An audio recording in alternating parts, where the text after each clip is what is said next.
வணக்கம் மக்களே, நான் உங்கள் ஆஸ்ட்ரோ குகன். தனிமையை அதிகம் விரும்பும் கும்ப ராசி அன்பர்களே, உங்களுக்கான 2025 குரு பயிற்சி பலன்கள். குரு பகவான் உங்களின் ராசிக்கு 5ஆம் பாவத்துக்கு 15/5/2025 அன்று பயிற்சி அடைகிறார். இது மிகவும் அற்புதமான பலன்களை தரப்போகிறது. குரு உங்கள் ராசியின் 1, 9 மற்றும் 11ஆம் பாவத்தை பார்வை செய்கிறார்.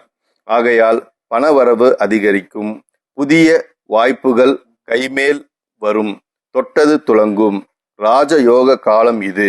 தேவையற்ற பயங்களை தவிர்க்கவும்.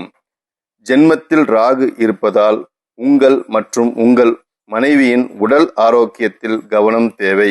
மொத்தத்தில் கும்ப ராசிக்கு 2025 குரு பெயர்ச்சி மிக மிக சிறப்பு. நன்றி, வணக்கம்.